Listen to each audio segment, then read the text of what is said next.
A symphony of surprises. Cocoa stepped into the living room, the sweet scent of cupcakes filling the air.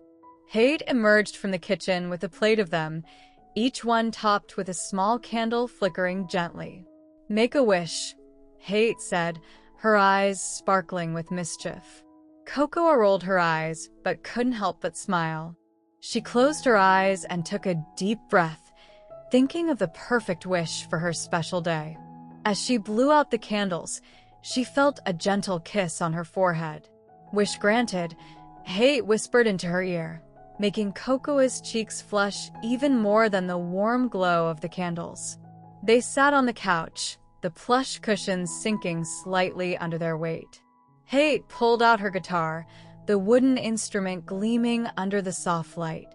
"I've got a new song in mind," she said, her fingers playing with the strings. The melody that filled the room was unlike anything Cocoa had heard before.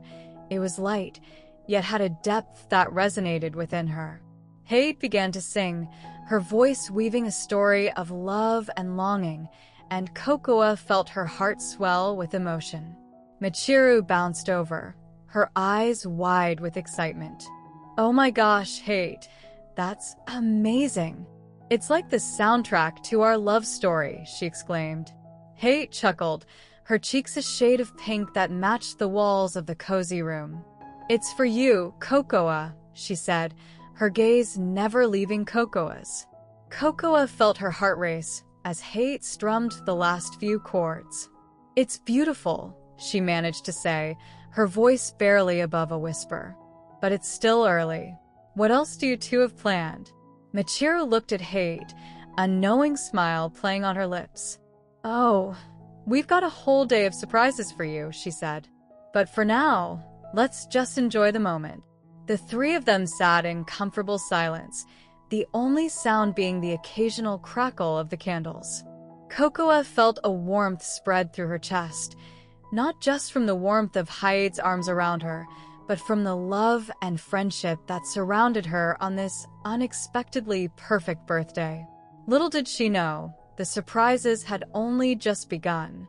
As the last note of the song faded away, Hate leaned in and whispered, "Cocoa, do you remember the first time we met?" Cocoa looked up at her, a fond smile playing on her lips. "How could I forget?" she said. "You bumped into me and I dropped all my books. You laughed so much you had to help me pick them up." Michiru clapped her hands together. "It's so romantic. Like a scene from a manga," she exclaimed. Hate's smile grew, and she leaned down to kiss Cocoa again. "And now for the next surprise," she said, standing up and taking Cocoa's hand. They led her into the backyard, which was now adorned with fairy lights and a small stage set up with instruments. Cocoa's eyes widened as she saw a group of their friends, all dressed up and holding signs that read, "Happy Birthday, Cocoa."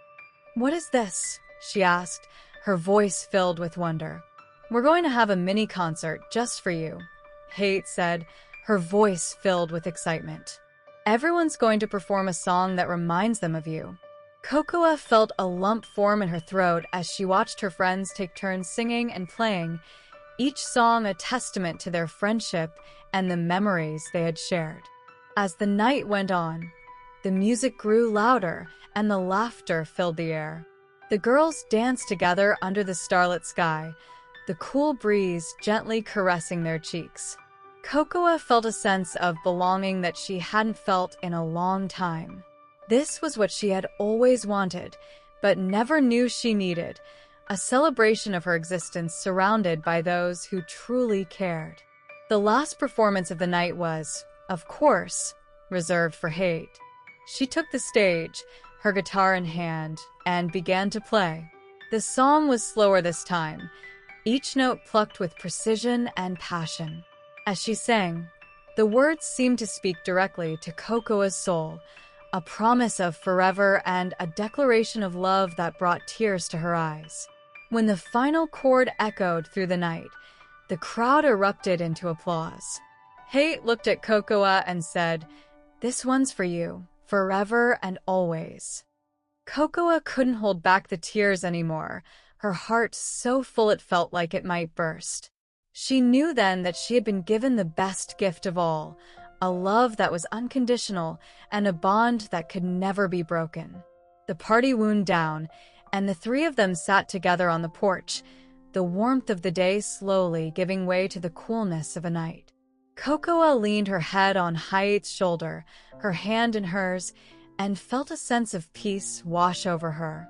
"This was the best birthday ever," she murmured. Haight kissed the top of her head. "I'm just getting started, Cocoa. I'll make sure every day feels like this for you." Michiru, ever the cheerful one, jumped up. "And now, for the grand finale," she shouted, running back into the house. She emerged with a giant teddy bear, almost as big as Cocoa herself. Surprise. Cocoa couldn't help but laugh as she hugged the bear tightly.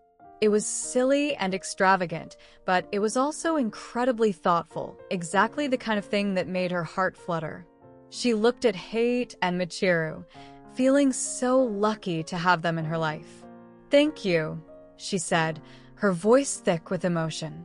"Thank you for making today so special." The night ended with the three of them lying on a blanket under the stars, the music of the concert still lingering in the air. Haight played with a loose strand of Cocoa's hair, while Michiru snored softly beside them. Cocoa closed her eyes, feeling the warmth of Hyatt's body against hers and the comfort of the bear beneath her head.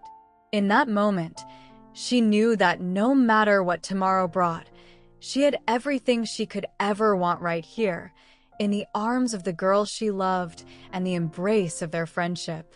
The next morning, Cocoa woke up to the smell of pancakes and the sound of Hyatt's laughter coming from the kitchen. She stretched and yawned, feeling the remnants of the previous night's excitement still lingering in the air. She made her way to the kitchen, where Haight was flipping pancakes with the grace of a chef. "Morning," Haight said, turning to give her a peck on the cheek. "I made your favorite." Michiru was already at the table, sipping on orange juice and scrolling through her phone. She looked up and beamed. "Happy birthday again, Cocoa. Did you sleep well?" Cocoa couldn't help but return the smile, feeling the warmth of their companionship fill her up. "Thanks to the both of you. It was the best sleep I've had in a while," she said, taking a seat at the table. They enjoyed a leisurely breakfast, sharing stories from the night before and making plans for the upcoming weekend. Haight had a glint in her eye, hinting at more surprises to come. Cocoa felt a thrill of anticipation at the thought of what her girlfriend had in store. After they had cleaned up the dishes, Haight handed Cocoa a small box. "I know I gave you the concert last night, but I couldn't resist getting you something else," she said with a shy smile. Cocoa opened the box to find a delicate necklace with a charm that resembled the musical notes from Hyatt's song. "It's beautiful," she said, her voice filled with awe. "I'll wear it always." They spent the rest of the day lazily, watching movies and sharing secret kisses whenever they thought Michiru wasn't looking. It was the kind of simplicity that Cocoa had always craved but never knew she needed. As the sun began to set, Haight took Cocoa's hand and led her to the balcony.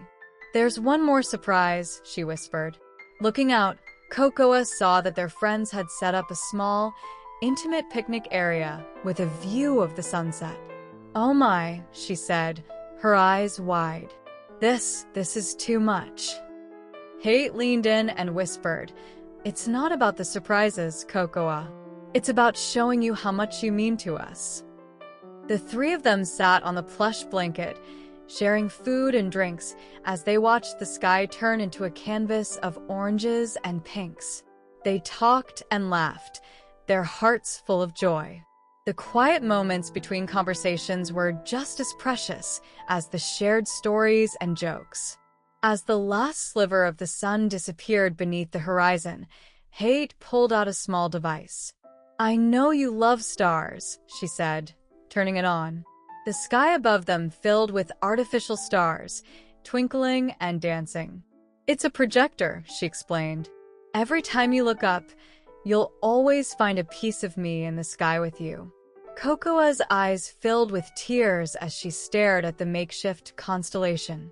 It was a gesture so thoughtful, so personal, it made her feel like the most special person in the world. "Thank you, Hate," she said, her voice barely above a whisper. Hate leaned in, her voice tender. "You don't have to thank me, Cocoa. I just want to make you happy." Michiru looked at the two of them, her eyes shining with happiness. "You guys are so sweet," she said. "But Cocoa, remember, I'm always here for you too." The night grew darker, and the stars grew brighter. As they sat there, Cocoa realized that this was what she had been searching for, a love that didn't need grand gestures to feel real, a friendship that didn't waver, and a sense of belonging that went beyond words. And as they all leaned back, their heads resting on the soft cushions, she knew that this was only the beginning of many more unforgettable days and nights to come. With Hate by her side and Michiru's friendship, Cocoa was ready to face whatever life threw at her. The days that followed were a whirlwind of sweet moments and shared laughter.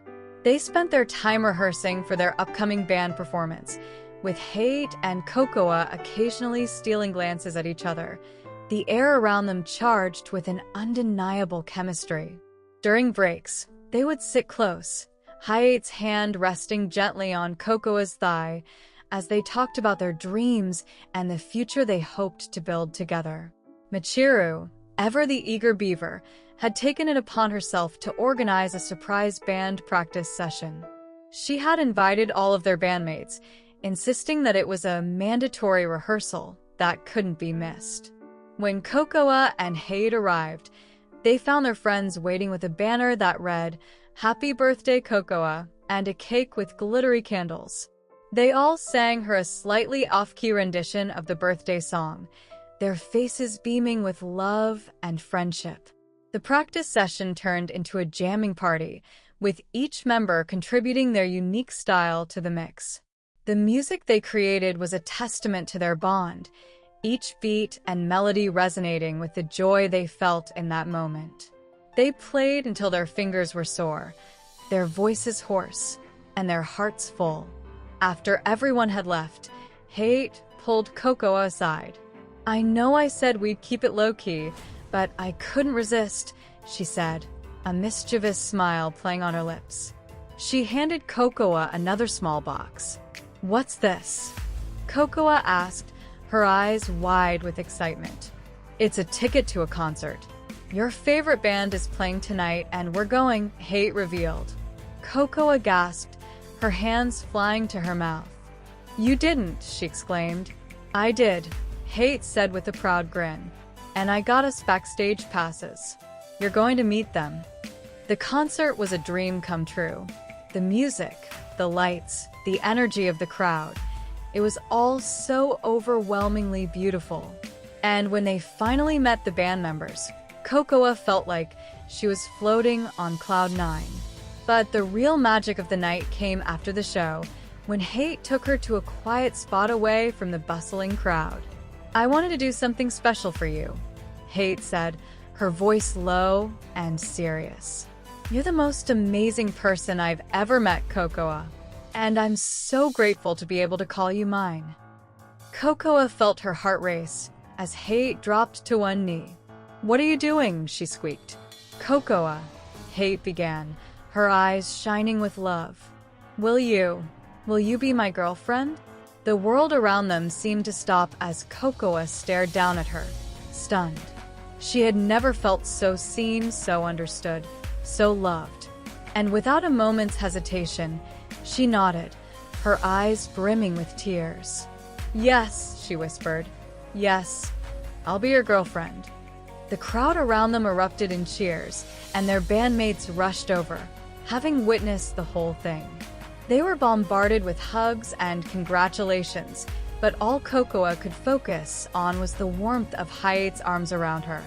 As they held each other tight, Cocoa knew that this birthday would be one she would never forget.